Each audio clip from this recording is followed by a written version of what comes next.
Deep right in the afternoon, there's Eternal, BB Winans, I Want to Be the Only One. Well now, coming up in the socials, next out A-level results, of course.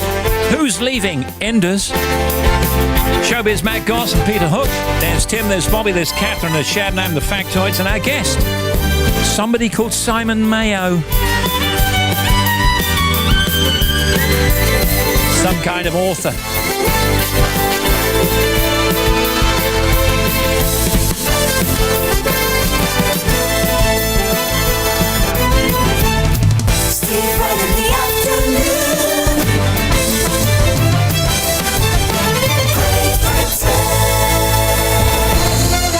In the United Kingdom, across the earth, it's BBC Radio 2 on the BBC Sounds app on your smart speaker at 88 to 91 FM.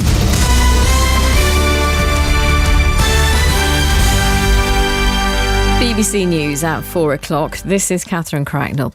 The Universities and Colleges Admissions Service, UCAS, says 2/3 of A-level students have got their first choice university. Hundreds of thousands of pupils across England, Wales and Scotland have been finding out their A-level results and BTEC and T-level vocational qualifications. The overall pass rate was 98.4%, down slightly on a year ago.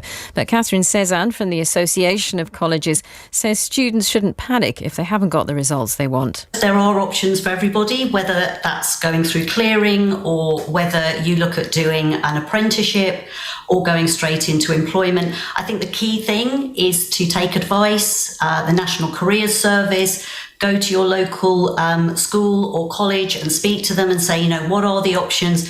And you don't have to make options right this minute today, but do give yourself time to think about what you want to do next. The founder of the website Mumsnet, Justine Roberts, says parents need to tread carefully. There's lots of stories of people saying, well, you did well, but not as well as your brother.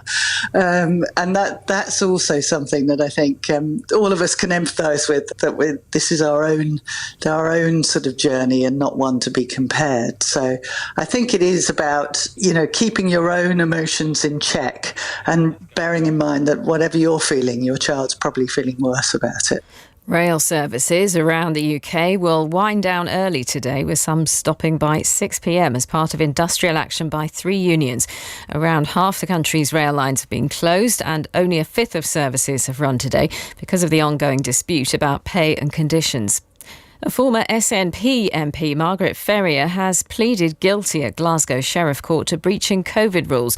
Ferrier admitted she culpably and recklessly exposed people to coronavirus by travelling on a train between Scotland and London after being told to self-isolate in September 2020.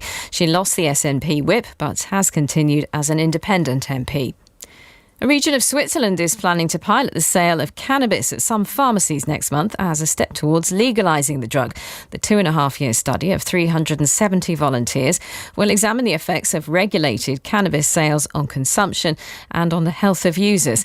Elliot Rolfe's a lawyer who specialises in the legality of psychoactive drugs, and he says it's part of a growing trend. A lot of people have done sort of pilots, and in some cases they haven't. When we've got in other jurisdictions, say, the US, we've got 19 states at the moment, I think, that you can just walk into a dispensary, you can buy recreational cannabis. Same, I think Germany's set to legalise later this year. And those were obviously decisions made as a result of the outcome of research like this, which has worked quite well. And Amol Rajan is to become the new host of University Challenge, taking over from Jeremy Paxman, who's been in the chair for 28 years.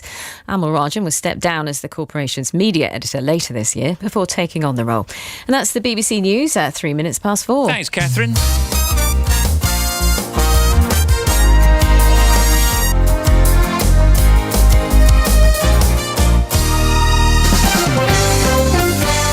Sport now, Shadnam Yunus Jewel.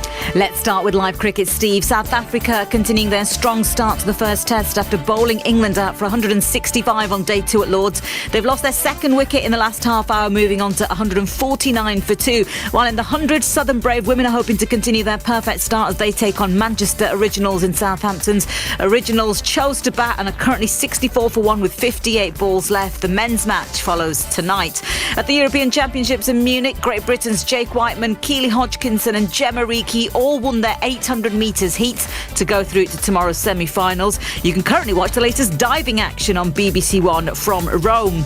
In football, Nottingham Forest have agreed a £25 million deal plus add-ons for Wolverhampton Wanderers midfielder Morgan Gibbs-White. And Europa League qualifying continues tonight with Hearts' first European tie in 6 years. Their playoff first leg against Zurich will take place in St Gallen's Stadium tonight. And after that, West Ham welcome Danish side Viborg in their Europa Conference League playoff. Thank you.